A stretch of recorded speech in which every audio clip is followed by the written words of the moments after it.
flag football guy. Huh? That's what you out there slinging that pill. What's going on? A lot of people don't know you loved football growing I up. did. And there Thanks was to my big bro over here. okay. Taught me everything I know as far as football in the game. Like I said, I always want to be ahead of the curve, whether it was him teaching me early on math problems or being on the football field, being number one. So I always had an early love for it. I actually thought I was going pro in football at a younger age. So to be able to go back and play flag football this past summer has been fun.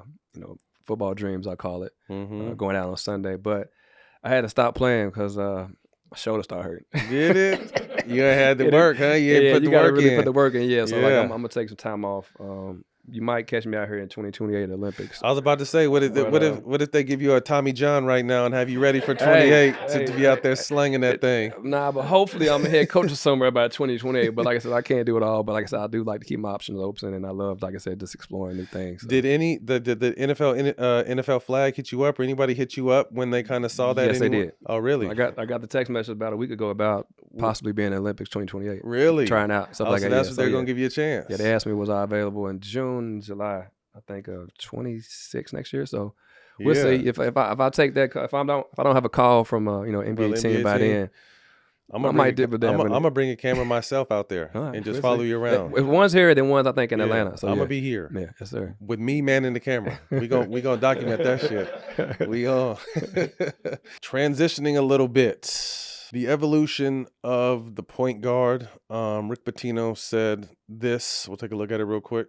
There are no point guards anymore. I mean, if you find it, you'll probably describe him as a guy who can't shoot. What's Jalen Brunson? He's a combo scoring guard. I don't think he's looking for the assists. I think he's looking to score.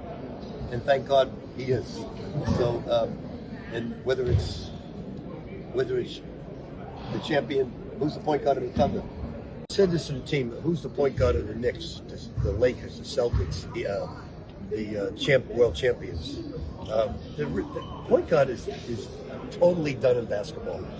The days of John Stockton are long gone. There are no more point guards. Chris Paul's probably the last one. So you got to play with everybody handling the basketball, 5 out, and just create good movement. When you hear that, what are your thoughts? I mean, you're the definition of a pure point. Want to make your teammates better first and do all the little things and then scoring when needed.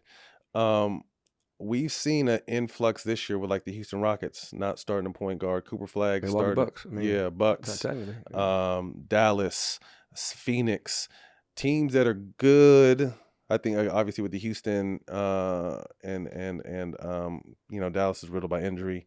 You guys are trying to figure it out. But thoughts, is that a true statement? Do you think you can win it without someone who's really running the point these days? I think the Thunder just did it, I believe. But for me, I think it's the level of the IQ of the team overall.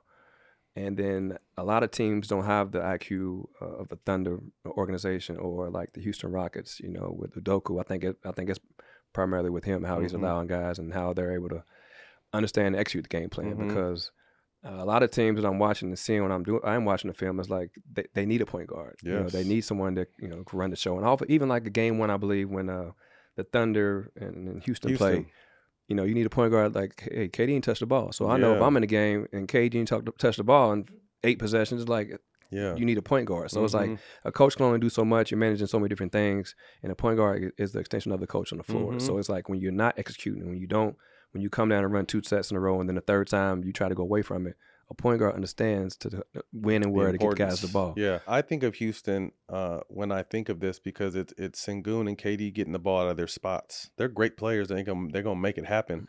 But to your point, knowing when to get them the ball in their spots to make them be the most effective. Although they're one of the highest scoring dudes, but you see late in games, that's not necessarily either of their forte in their career. They usually got to their spots, and then that's when they're some of the best in the world. So yeah, I definitely still feel it's important to have a point guard just for everything you said, but it'll be interesting to see. To your point, not everybody has a high IQ and understand the game the way those OKC guys have